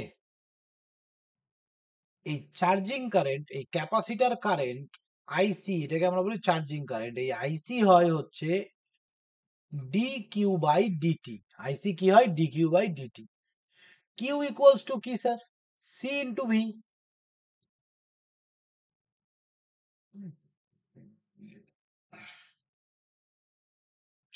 এটা সি জে মানে জাংশন ক্যাপাসিটর, মনে রাখবে charge equals to capacitor, capacitance into voltage, এটা ফর্মুলা। তাহলে কিউ এর জায়গায় আমরা কি, সি জে মানে junction capacitor into anode voltage বলতে পারি। তাহলে এটাকে যদি ডেরিভেটিভ করি ইউ আর ভি এর আকারে, তাহলে ইউ কে রেখে ভি এর ডেরিভেটিভ প্লাস আবার ভি কে রেখে ইউ এর ডেরিভেটিভ। ওকে, এবার এইখানে যে ক্যাপাসিটরটা ফর্ম হচ্ছে, আমরা সেটাকে অলমোস্ট কনস্ট্যান্ট ধরে এই পোর্শনটাকে জিরো করে দিচ্ছি। ক্যাপাসিটর মানে এই জাংশনে যে ক্যাপাসিটরটা ফর্ম হচ্ছে সেটা অলমোস্ট কনস্ট্যান্ট, তার জন্য কি হয়ে যাচ্ছে, এই জাংশন ক্যাপাসিটরটা জিরো হয়ে যাচ্ছে, জাংশন ক্যাপাসিটরটা জিরো হয়ে যাচ্ছে। কেন, কোনো কনস্ট্যান্টের ডেরিভেটিভ করলে কি হয়, জিরো হয়ে যায়। ভালো করে মনে রাখ, বোঝো। এইখানে এর যে ক্যাপাসিটেন্সটা, এটা আমরা যদি কনস্ট্যান্ট ধরে নিই, কারণ একবার আমাদের যখন থাইরিস্টার তৈরি হয়ে যাবে, এইখানে যে ক্যাপাসিটরটা ফর্ম করবে সেটা প্রতিবার একই রকম ক্যাপাসিটর ফর্ম করবে, আলাদা হবে না কিন্তু। তাহলে তার জন্য এটাকে আমরা কি কনস্ট্যান্ট ধরে নিচ্ছি, কনস্ট্যান্ট ধরে নিয়ে ডেরিভেটিভ করলে এই পোর্শনটা জিরো হয়ে যাচ্ছে, তাহলে এই পুরো পোর্শনটাই আমাদের কি হয়ে যাচ্ছে, জিরো। তাহলে actually charging current equals to C J D VA by DT পড়ে থাকছে। তাহলে সময়ের সাপেক্ষে ভোল্টেজের পরিবর্তন, ডিটার ডেরিভেটিভ কেন করি আমরা, change in time, change in voltage, কার রেসপেক্টে এখানে ভোল্টেজটা চেঞ্জ হচ্ছে, সময়ের সাপেক্ষে চেঞ্জ করার জন্য বা চেঞ্জ ইন ভোল্টেজ, এই জিনিসটাকে বোঝানোর জন্য আমরা ডেরিভেটিভ করে থাকি। তাহলে সময়ের সাপেক্ষে ভোল্টেজের পরিবর্তন, দ্যাট ইজ আইসি। তাহলে আইসিটা কি, change in voltage with respect to time. তুমি যদি খুব অল্প টাইমে অনেক বেশি অ্যানোড ভোল্টেজ দাও, অল্প টাইমে অনেক বেশি অ্যানোড ভোল্টেজ দাও, তাহলে চার্জিং কারেন্ট কি হবে, হট করে অনেকটা বেড়ে যাবে। তার মানে ইম্পালস তৈরি করতে হবে। ইম্পালস সিগন্যাল জানো, শর্ট টাইম হাই আউটপুট, অনেক বেশি আউটপুট। তাহলে অল্প টাইমে ফ্র্যাকশন অফ টাইমে আমাকে কি করতে হবে, হট করে ভোল্টেজটা বাড়িয়ে দিতে হবে। তাই এখানে ভোল্টেজটা ডেরিভেটিভ হয়ে গেলে চার্জিং কারেন্টটা অল্প টাইমের জন্য অনেক বেশি হাই হয়ে যাবে। আর চার্জিং কারেন্ট যখন অনেক বেশি হাই হয়ে যাবে, তখন এই ডিপ্লেশন লেয়ার ইজিলি ব্রেক হয়ে যাবে, ডিপ্লেশন লেয়ার ইজিলি ব্রেক হয়ে যাবে। এইটাই হচ্ছে ডিভিডিটি ট্রিগারিং। তাহলে ডিভিডিটি ট্রিগারিং এ আমরা কি করি, মোরাল অফ দা স্টোরি কি, খুব অল্প টাইমে অনেক বেশি ভোল্টেজ আমরা অ্যানোড ভোল্টেজ অ্যাপ্লাই করি খুব শর্ট ডিউরেশনের জন্য। ঠিক আছে, যার জন্য চার্জিং কারেন্টটা কি হয়, অনেক হাই হয়ে যায়। তারপর সঙ্গে সঙ্গে এইটা আমাদের এই জে টু চার্জিং কারেন্ট এখান থেকে এখানে ফ্লো করে যায়, ক্যাপাসিটরের চার্জিং কারেন্ট, তার জন্য এই জে টু একবার ব্রেক হয়ে গেল, ব্যাস তারপর কারেন্ট ফ্লো করতে শুরু করে। তো দিস ইজ আ ডিভিডিটি ট্রিগারিং। বাকি তোমাদের আর দুটো ট্রিগারিং আছে, একটা লাইট ট্রিগারিং, একটা টেম্পারেচার ট্রিগারিং, যেগুলো আমি পড়াই না কোনোদিনে, দরকারও পড়ে না। তোমরা, আমি নোটটা আপলোড করে দেবো, একবার পড়ে নেবে।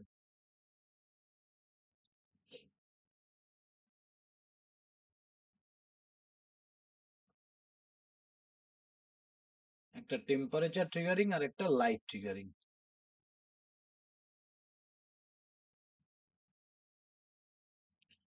তাহলে এই মেন তিনটে ট্রিগারিং কিন্তু পরীক্ষায় যে কোনো দুটো আসবেই, একদম প্রতিবার ওই তিনটের মধ্যে থেকেই।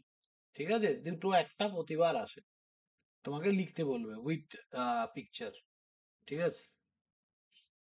তাহলে প্রথমে তার ভিআই ক্যারেক্টারিস্টিক্সটা দিয়ে আমাকে ভালো করে ল্যাচিং কারেন্ট কি হোল্ডিং কারেন্ট কি দেখিয়ে পুরো ব্যাপারটাকে ডেসক্রাইব করতে হবে।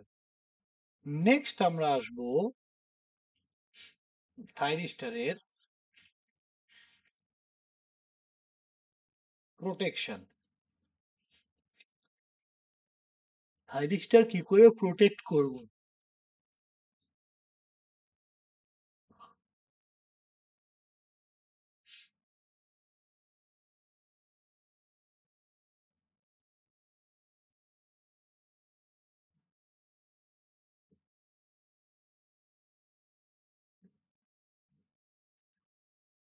ট্রানজিয়েন্ট অ্যানালাইসিস পড়া হয়েছিল network থিওরিতে?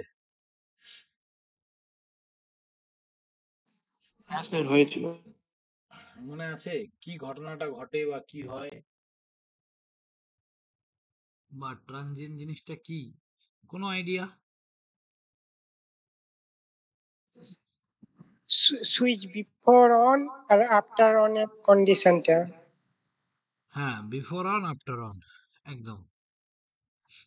Transient time means the temporary time. Okay, transient time মানে temporary time. তো আমাকে বলো, যখন আমরা at the time of initial condition capacitor কিভাবে বিহেভ করে বা ইন্ডাক্টর কিরকম ভাবে বিহেভ করে at t equals to 0 plus?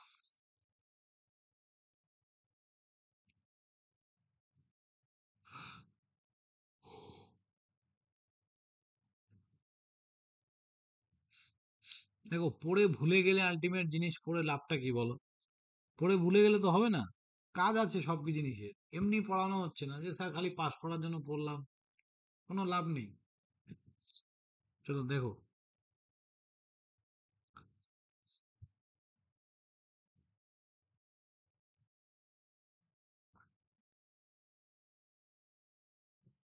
এই 90% লোকজন বলে যে বিটেক করে জব পাচ্ছে না, সে লেভেলের নলেজই নেই, তো জবটা পাবে কোথা থেকে, তাই না?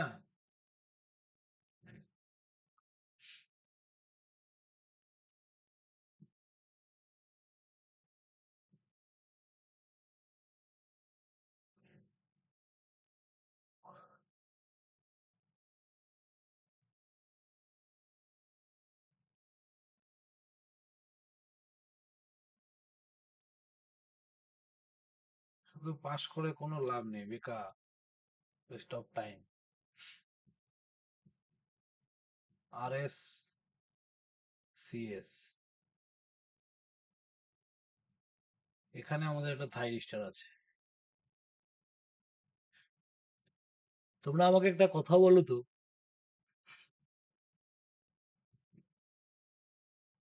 এই- আমরা যদি ডায়োড দিয়ে একটা রেকটিফায়ার বানাই আর একটা থাইরিস্টার দিয়ে রেকটিফায়ার বানাই, দুটোর মধ্যে তফাৎ কি হবে, কোনটা ভালো হবে বা কোনটা বেটার হবে, বলতে পারবে?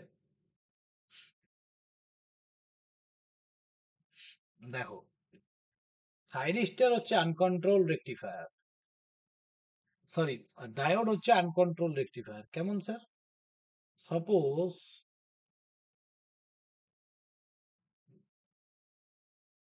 এটা ইনপুট সিগন্যাল, তুমি এখানে ফুল ওয়েভ রেকটিফায়ারে দিয়েছো,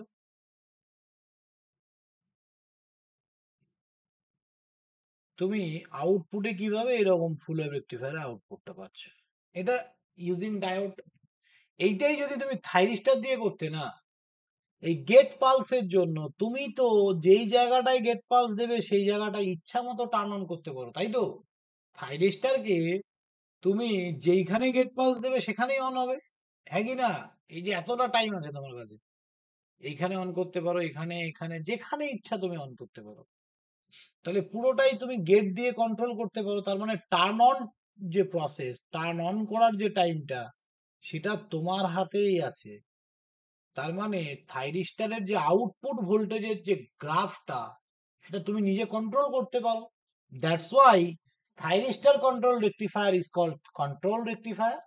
আমরা একদম ডিটেলসে রেকটিফায়ার পড়বো, অনেক কিছু আছে তোমাদের রেকটিফায়ারের।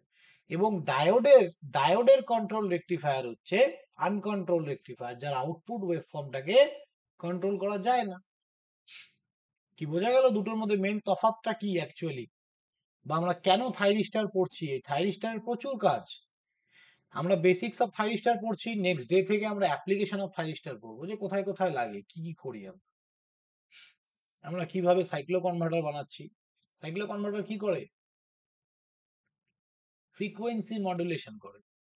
50 হার্টজ কে তুমি চাইলে বাড়াতে পারো, কমাতে পারো। ইনভার্টার কি করে?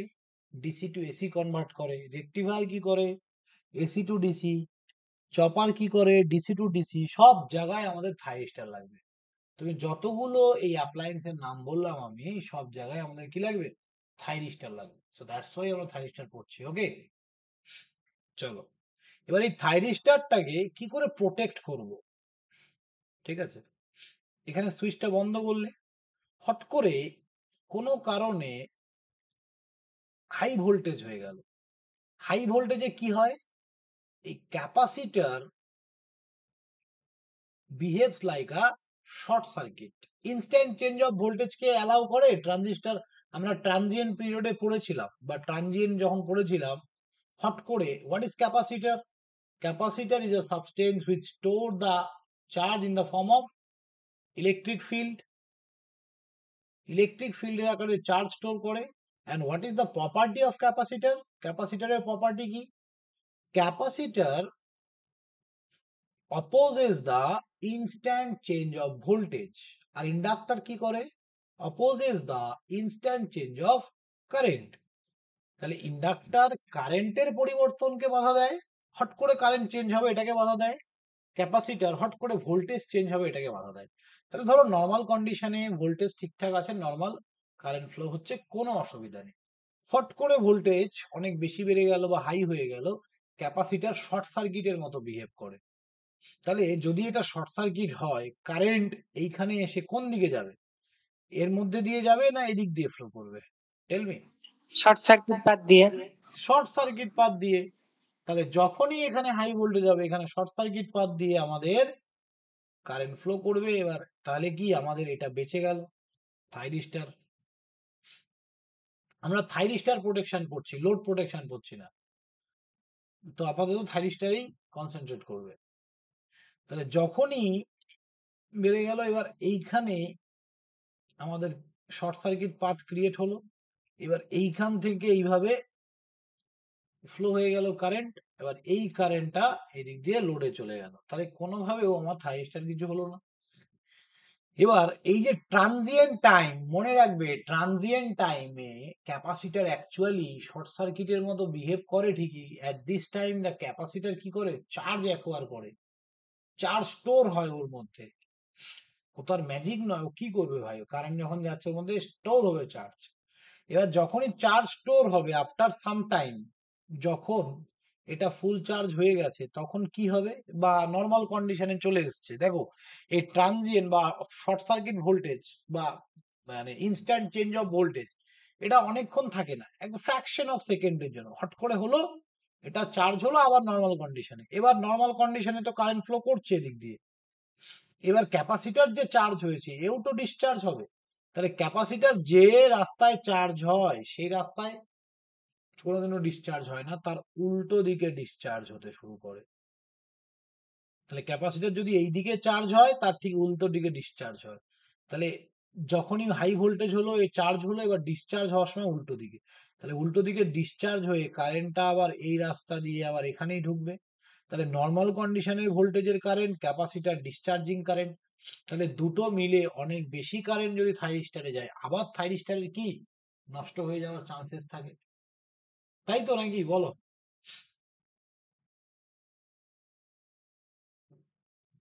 তাহলে এই যে থাইরিস্টারের নষ্ট হয়ে যাওয়ার চান্সেস, এইটাকে রিডিউস করার জন্য এইখানে আমরা একটা কারেন্ট লিমিটিং রেজিস্টার কানেক্ট করে থাকি, আরএস। এটা কি করে? এই ডিসচার্জিং কারেন্টটাকে লিমিট করে বা একটা সার্টেন লেভেলে নিয়ে আসে। ডিসচার্জিং কারেন্টটাকে কি করে? লিমিট করে। তো এই জন্যই এখানে আমরা আরএস কানেক্ট করি। So this is a snubber circuit, এটাকে আমরা বলি স্ন্যাবার সার্কিট।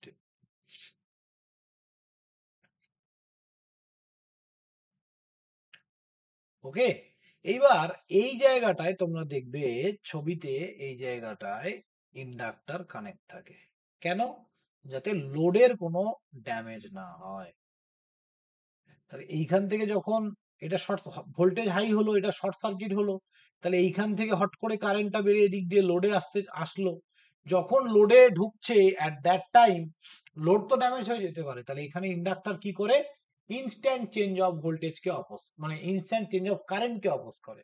তাহলে হট এর মধ্যে থেকে নর্মাল কন্ডিশনে নর্মাল কারেন্ট ফ্লো হচ্ছিল, হট করে ও দেখলো ভাই আমার এখানে অনেক বেশি কারেন্ট ফ্লো হচ্ছে, তখনই কি করবে, সেটাকে অপোজ করবে এবং আস্তে আস্তে আস্তে আস্তে এর মধ্যে দিয়ে কারেন্ট ফ্লো করাতে শুরু করবে। তাহলে এই টাইমে, এই ট্রানজিয়েন্ট টাইমে ইন্ডাক্টরও কি হয়, চার্জ হয়, এবং ইন্ডাক্টরও নিজেকে ডিসচার্জ করে, কিন্তু সেম ডাইরেকশনে, কিন্তু সেটা স্লোলি হয় বলে এখানে আর এক্সট্রা করে কোনো প্রোটেকশন বা লিমিটিং রেজিস্টার দরকার পড়ে না। আর ইন্ডাক্টর অনেক স্লোলি কারেন্ট চেঞ্জ করে, ঠিক আছে, আস্তে আস্তে আস্তে আস্তে ইনস্ট্যান্ট চেঞ্জ অফ কারেন্টকে অপোজ করে। তাহলে এই ইন্ডাক্টর কি করে, লোডটাকে প্রোটেক্ট করছে, আর ক্যাপাসিটর কি করছে, আমাদের থাইরিস্টরটাকে প্রোটেক্ট করছে। So this is a snubber circuit. এবার এটার আমি নোটসটা তোমাদের আপলোড করে দেবো। আমি যে গল্পটা বললাম সেই গল্পটা যদি মনে থাকে আরামসে লিখে আসতে পারবো, তাহলে কিচ্ছু না। ইন কেস এই সার্কিটটা আগলে কি লিখবে, কোনো কারণে যদি আমাদের সাপ্লাইতে হাই ভোল্টেজ হয়ে যায় বা ভোল্টেজ কোনো কারণে বেড়ে যায়, at that time কি হয়, thyristor across the capacitor behaves like a short circuit. Capacitor short সার্কিটের মতো বিহেভ করবে এবং ওর মধ্যে দিয়ে ম্যাক্সিমাম কারেন্ট ফ্লো হবে। at that time ক্যাপাসিটর কি হয়, চার্জ হয়।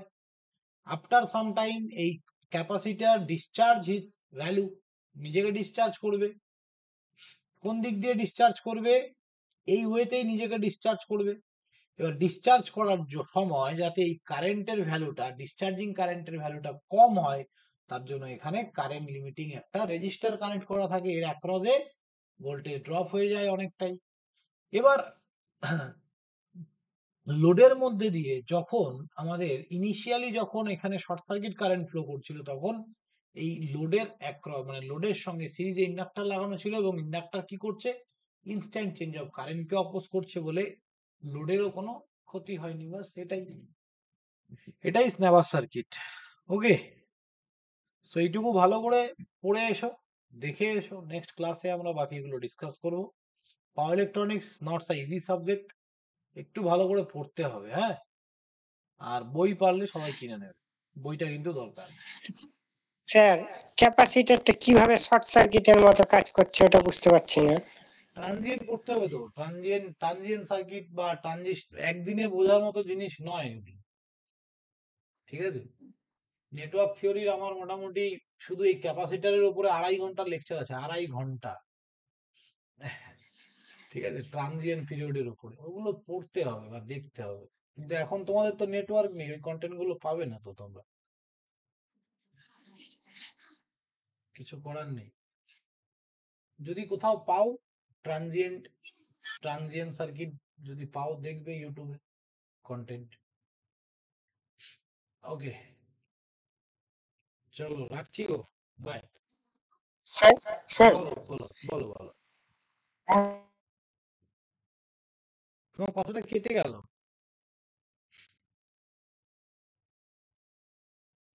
কেটে যাচ্ছে কথা, হ্যালো, কিছুই শোনা শুনতে যাচ্ছে? পারিনি। হ্যাঁ হ্যাঁ হ্যাঁ, বলো, হ্যালো স্যার,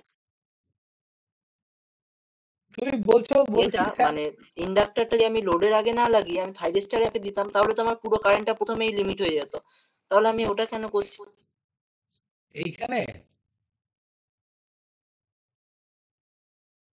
এই জায়গাটা ইন্ডাক্টর লাগিয়ে দেবে।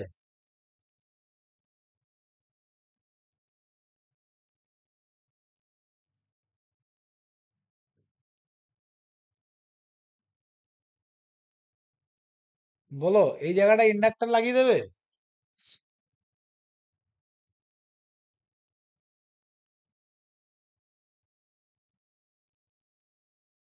হ্যালো।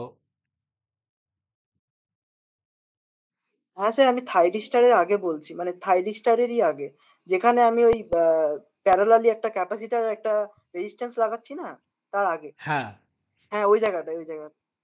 এবার ওখানে দেখো আমি ভালো ইন্ডাক্টর লাগিয়ে দিলে তাহলে তো আমার প্রথমেই এই কারেন্টটা এই জায়গা মানে তুমি বলছো যে আমি এইখানে লাগাবো না ইন্ডাক্টরটা, কোন জায়গাটা লাগাতে চাইছো, এখানে না এখানে? ভালো করে বলো। হয়তো তাই, ওই, হ্যাঁ ওখানটায়।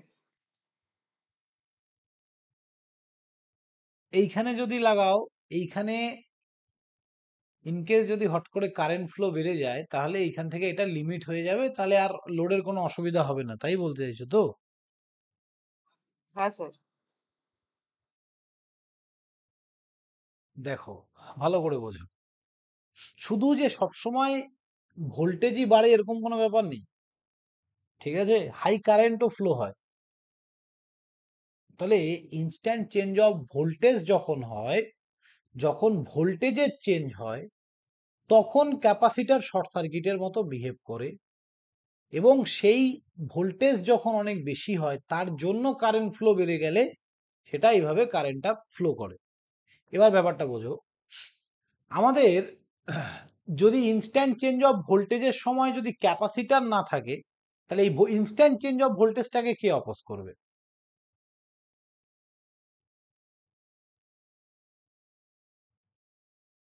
তাহলে থাইরিস্টারের অ্যাক্রসে একটা এক্সেসিভ ভোল্টেজ ক্রিয়েট হবে তো, থাইরিস্টারের অ্যাক্রসে একটা এক্সেস ভোল্টেজ ক্রিয়েট হবে, থাইরিস্টারের অ্যাক্রসে এই ভোল্টেজটাকে অপোজ করবে কে? শুধু যে এল দিয়ে প্রোটেকশন হয় না এটা ভুল, এল দিয়েও প্রোটেকশন হয়, ঠিক আছে, কিন্তু প্রোটেকশনটা সেই লেভেল অফ প্রোটেকশন হবে না কোনোদিন। ব্যাপারটা বোঝো ভালো করে, যখন এখানে ভোল্টেজ হাই ভোল্টেজ হলো তখন ভোল্টেজ সার্কিটটা কেমন হচ্ছে, তাহলে এরকম একটা সার্কিট হচ্ছে।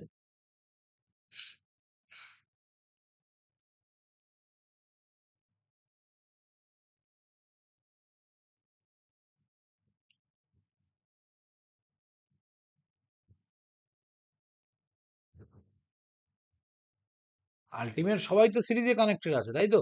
একবারে তোমার মতে এইভাবেই কানেক্টেড আছে। যদি এটা না থাকে, এই পয়েন্টটা আর এই পয়েন্টটা আলাদা তো নয়, একটাই তো পয়েন্ট, ঠিক না? এইভাবেই কানেক্টেড আছে। এর অ্যাক্রসে ভোল্টেজ মানে এই টোটালটার অ্যাক্রসে হাই ভোল্টেজ, তখন এই হাই ভোল্টেজের জন্য ক্যাপাসিটর এই ইন্ডাক্ট মানে আমাদের এটা তো ড্যামেজ হয়ে যাবে,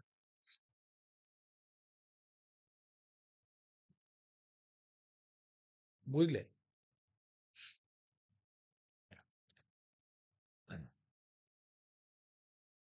সার্কিটটা বুঝতে হবে ভালো করে। এই জায়গাটা থেকে এই জায়গাটা পুরোটাই তখন এর সঙ্গে প্যারালালে চলে আসছে অ্যাকচুয়ালি ব্যাপারটা, তখন আর এই পাথটাই তো নেই, এইখানে সুইচ, এইখান থেকে এটা পুরোটাই আচ্ছা, প্যারালাল। তার মানে ভোল্টেজটাকেও লিমিট করে দিচ্ছে। হ্যাঁ, ভোল্টেজটাকে লিমিট, এবার ভোল্টেজটাকে লিমিট এইখানেও অনেক গল্প আছে, একটু মানে তোমরা যদি পারো একবার, এখন আপাতত এগুলো পড়ো, ঠিক আছে, কিছু জিনিস কনসিডার করে পড়তে হবে, কারণ ট্রানজিস্টার মানে ট্রানজিয়েন্ট পিরিয়ড এখন বুঝতে গেলে অনেক চাপ আছে, সম্ভব না এখন। হুম, ঠিক আছে, কালকে মেশিন পড়াবো, হ্যাঁ। থার্ড সেমে কি স্যার, থার্ড সেমের কন্টেন্টে কি থার্ড সেমের কন্টেন্টে ট্রানজিয়েন্ট তোমাদের পড়ানো আছে তো, দেয়া নেই দেখবে ভিডিওতে দেয়া ছিল না? থার্ড সেম পড়েছিলে? হ্যাঁ স্যার। থার্ড সেমের কন্টেন্টে ট্রানজিয়েন্ট অ্যানালাইসিস দেয়া ছিল না তোমাদের? হ্যাঁ স্যার, দেওয়া ছিল। আমি কিন্তু অনেক সবাই লেটে জয়েন করেছিলাম, মানে সেই সময় একটু সবাই অসুবিধা অ্যাকচুয়ালি ওটাকে কি করে বলতো অ্যাভয়েড করে যায়, ট্রানজিয়েন্ট থেকে কোশ্চেন কম আসে, জায়গাটাকে অ্যাভয়েড করে যায়। কিন্তু ওই ট্রানজিয়েন্ট থেকে যদি গেট এক্সাম দাও ওইখান থেকেই কোশ্চেন দেবে, ওর বাইরে কোশ্চেন দেবে না, ট্রানজিয়েন্ট থেকেই কোশ্চেন দেবে, ঠিক আছে? টেম্পোরারি টাইম বলা হয়, ডিসি ট্রানজিয়েন্ট। অ্যাকচুয়ালি সবাই ভাবে যে ডিসি, আমাদের ডিসি অ্যাকচুয়ালি এরকম হয় না, জানো তো? ডিসি কার্ভ এই যে এরকম স্ট্রেট হয় না কোনোদিনও, এইখানেই ট্রানজিয়েন্টটা আসে, এই ট্রানজিয়েন্ট কার্ভটা হয় এরকম, এইভাবে আমাদের একটা চার্জিং টাইম থাকে, আর এটা হচ্ছে আমাদের ডিসচার্জিং টাইম, এটা হচ্ছে ডিসচার্জিং টাইম, এরকম থাকে। এই যে টাইমটা, আর এই যে টাইমটা, এই যে চার্জিং টাইম এটাকে, আর এই যে ডিসচার্জিং টাইম, এই দুটো হচ্ছে আমাদের ট্রানজিয়েন্ট টাইম, আর এটা হচ্ছে স্টেডি স্টেট টাইম। এটা ক্যাপাসিটরের জন্যও আসে, ইন্ডাক্টরের জন্যও আসে। ঠিক আছে, অ্যাকচুয়াল ডিসি ওয়েভফর্ম এটা, এটা ডিসি ওয়েভফর্মই নয়, বুঝেছো? হ্যাঁ স্যার। হুম, ঠিক আছে, চলো রাখছি ভাই।